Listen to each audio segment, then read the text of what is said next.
Hi, I'm Dr. Peter Weyer. I'm the director of the Evidence-Based Medicine Teaching Tips project. And what you're about to see is a videotaped representation of an interactive approach to teaching a content issue relevant to evidence-based practice. The participants here have never seen this before, and this is a live, interactive demonstration of how this tip characteristically works in practice.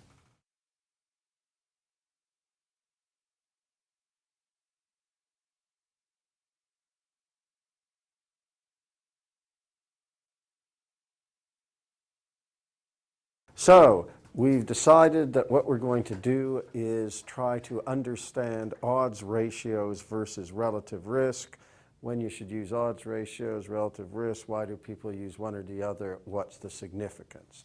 So my first question to you is, has anybody here ever been to the horse races? Anybody here been to the horse races? A couple of people did. Did you bet when you were at the horse races? Yes. Okay, and how did they present the likelihood of the horses winning? They presented them as odds. Okay, so that is the one setting in which you will ordinarily see odds in day-to-day life at the horse races and for various other gambling situations. But what we're going to start here is to understand the relationship between risk or probability and odds. So if you have a risk of 0.8, anybody have any idea what the odds would be? No? 8 out of 10. 8 out of 10 is the probability. Okay? So 0.8 is 8 out of 10, and that is the probability. If you were at the horse races, they wouldn't tell you that the horse had an 80% chance of winning, would they? Right? What would they tell you at the horse races? This would have to be, yes, what was, 4 to 1, that's right, exactly. So this would have to be some pretty good horse, okay, but 4.0, okay? And the way you could think of it, another way of thinking of it is here's the 0.8, and here is the 0.2. So it's 4 to 1. So it's the risk in relation to 1 minus the risk. Okay? So given that that's the case, if the risk is 0.67, what are the odds going to be?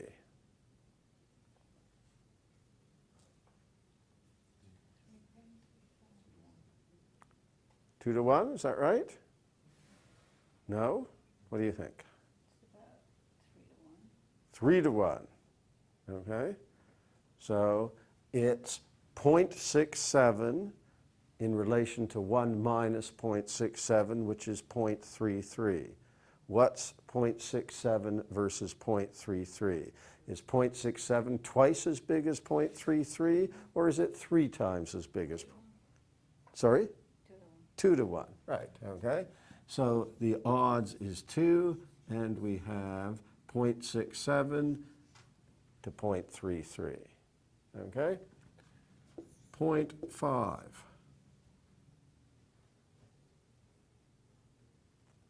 Come on, come on. 1.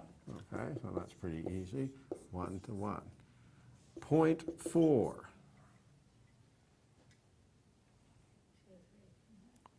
Which we're expressing things here as proportions. We could express them, if we expressed them as percentages, we'd have 80% and 67% and 50%, but I've expressed them as proportions. So if we're expressing the risk as a proportion, how would you express the odds as a proportion? 66.66, very precise. We will say 0.67, so now we are the relation between 2 to 3, which is 0.67, okay? 0.33.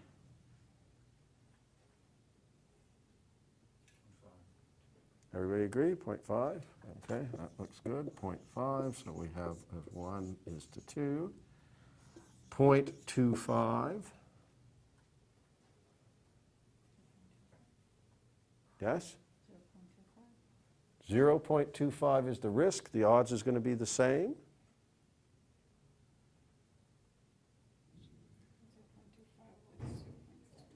Right, which is? Right. Okay, which is 0.33. So here we're talking about that versus 3 of those. 0.2.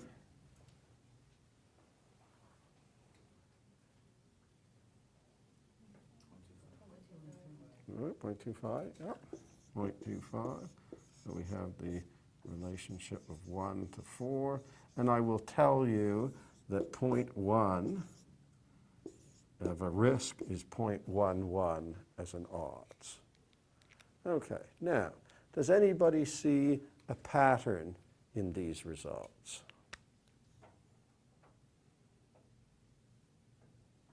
Yes? As the numbers get lower, they get closer together. Right. As the risk decreases, the risk and the odds get closer and closer together. So when the risk is up at 0.8, there's a big difference between 0.8 and 4.0. And even as you get less than 0.5, there's an appreciable difference between 0.4 and 0.67. But once you're down here, there is, as you get below 0.2, it's quite close together. As you get below 0.1, it's very close together. So at high levels of risk, there are big differences between risk and odds. At low levels of risk, risk and odds become very close. Okay, so now we have some notion of the relationship between risk and odds, but what we're interested in today is measures of effect, measures of the magnitude of treatment effects, quite often we're interested in, and how do we use risk and odds as measures of effect. So let's take the results of a clinical trial. And in that clinical trial, people are either dead or alive. So here are the people who are dead, and here are the people who are alive. And in treatment, the 20 people die, and 80 people remain alive. And in control, 40 people die, and 60 people remain alive.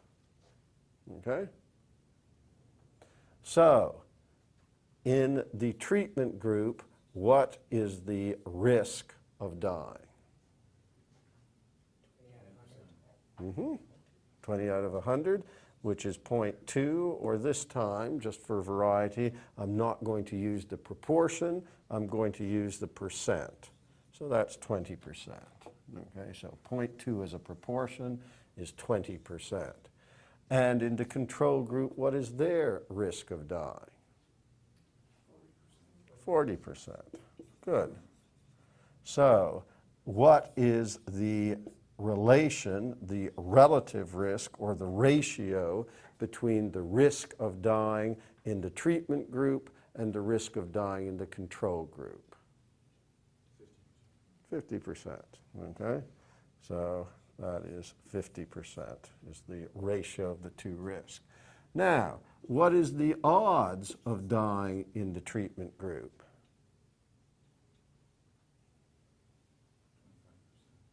Everybody agree? 25%? Yes, okay. So 0.25. And what are the odds of dying in the control group? Good, 2 to 3, or 0.67. Anybody got a calculator? Okay. I think my recollection is that this comes out as we're using, okay, here I switched from, I was doing percentages over here and I was doing proportions over here. So let me be consistent. We said that 20 out of 80 is 25%, and 2 to 3 is 67%, And if we do a ratio of those two, I think it's going to come to 37%. Okay, good. Thank you. All right. So what has happened here is we have calculated to get an estimate of the magnitude of effect, the risk in the treatment, the risk in the control, and we've created a ratio of those two risks. And as an alternative measure of the effect, we've created an odds of the survival in the, or odds of dying in this case, in the treatment and control group, and a ratio of those two odds. So here we have a ratio of risks, and here we have a ratio of odds. Now, you would think that if we decided to call this an odds ratio, we would call this a risk ratio. And if we decide to call this a relative risk, we would call this a relative odds. So why is it that we call this a relative risk and this an odds ratio? The only reason I can think of is to confuse the opposition, okay? This is just what we see as a relative risk. We simply a ratio of risk, and this is a ratio of odds. Now, as it turns out, you will remember even when we were just converting risk to odds, even after we got through the first 3 or 4, some of us were still struggling a bit to convert risk to odds. And one of my colleagues has expressed the struggle that clinicians have with this with the following statement. Clinicians can understand risks, and it's even possible for them to understand a ratio of risks. Gamblers understand odds, and nobody understands a ratio of odds. And I think that pretty well captures it. So the question is, why would we ever use this? Well, as it turns out, if you are a statistician, the statistical properties of odds ratios are much nicer than the statistical properties of risk ratios. And so historically, when statisticians early in the last century started developing their methods, they relied a lot on odds ratios. And statisticians still tend to be fond of odds ratios because they have nicer properties.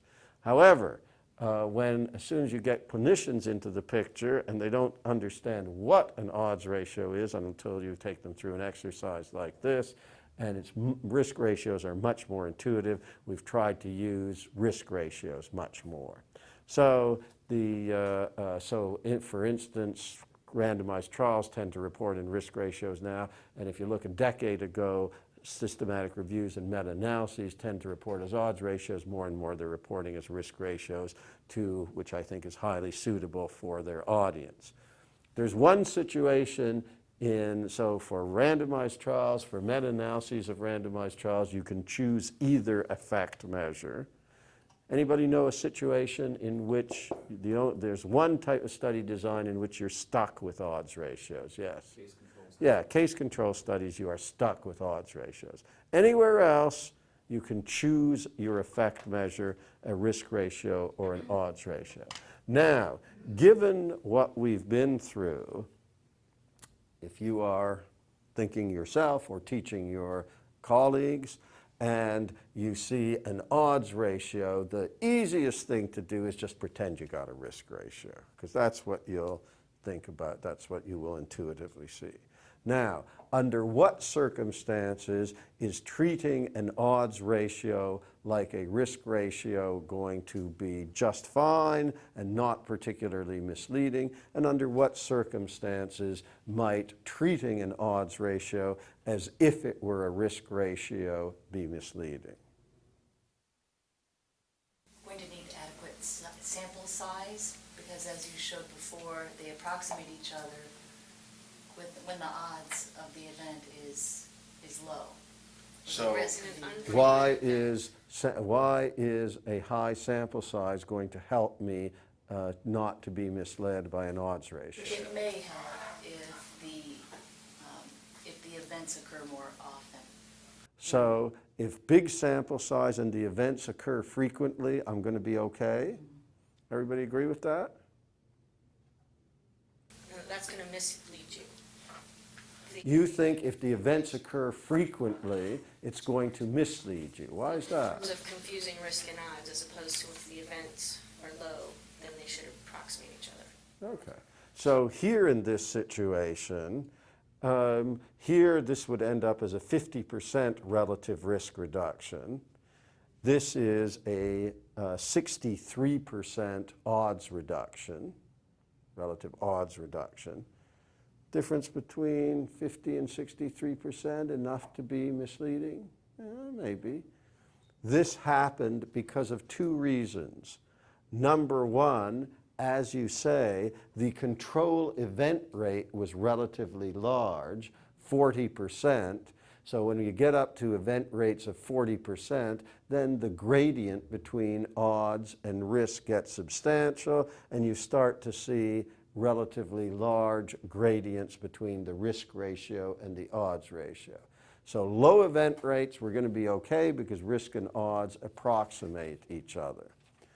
There's one other part of it, and that is that if the true relative risk is 1.0, no difference between treatment and control, what is the odds ratio going to be?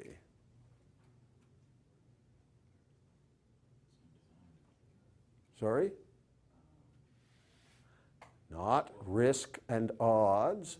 Risk ratio is 1.0. What's the odds ratio going to be?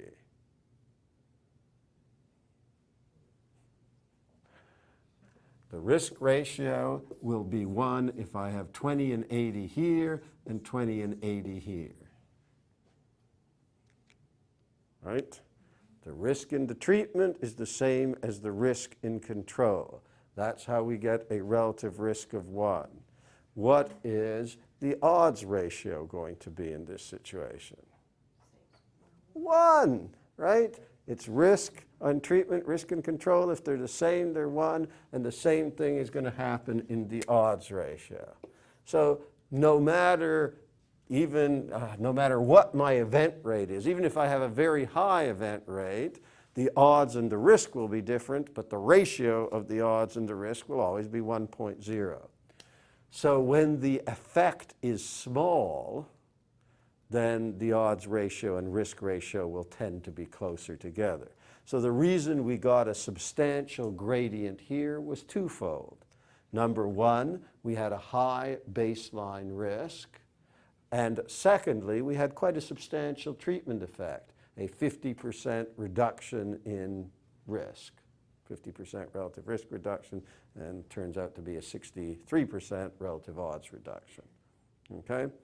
The other thing, so where you need to be worried that you or your colleagues are going to be misled is when you have a relatively high baseline risk, and particularly if you have a substantial treatment effect. All right? Now, if you're going to be misled, in what direction are you going to be misled?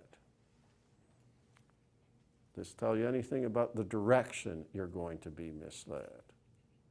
It does, but I don't remember which one's easier for us to understand. Well, the relative risk or the odds.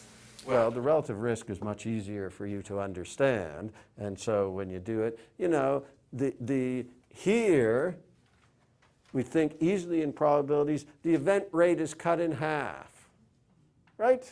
The event rate was cut in half. But the odds weren't cut in half. The odds were cut by 63%, right? But how did that happen? The event rate's cut in half. How do we get? So intuitively, we're much easier with the risk. But if we pretend, if as might be, as we intuitively do, somebody tells us an odds ratio, we think it's a relative risk, what direction are we going to be misled? What does it look like there? Which direction? Yeah, you're going to think the treatment effect is bigger than it really is because it's no accident that the odds here were, the ratio of odds rather, was farther from 1 than the ratio of risk. That's always going to be true. The odds ratio is always going to be farther from 1 than the relative risk. And if you transfer that into, if you pretend this 0.37 ends up as a 63% reduction in relative odds, if you pretend that's a 63% reduction in relative risk, that's a bigger relative risk reduction than the 50%, and that will always be true. Okay, the odds ratio is always going to be farther from 1 than the risk ratio. So the messages to come away from this, clinicians intuitively think in terms of risk, and what people tend to do when you present them with an odds ratio is in their heads treat it as if it is a risk ratio. Not a big problem if the event rate is low, particularly under 20%, we're probably going to be okay, or if the effect is small or negligible. And particularly, we're very safe if the event rate is low and the effect is small. Where we have to take care of, and so in most situations you can tell your colleagues, your learners, you see an odds ratio, pretend it's a relative risk, except when the event rate is relatively high and there's an appreciable treatment effect. So those are the messages to take away from this. Okay, any questions, any final questions or issues around this?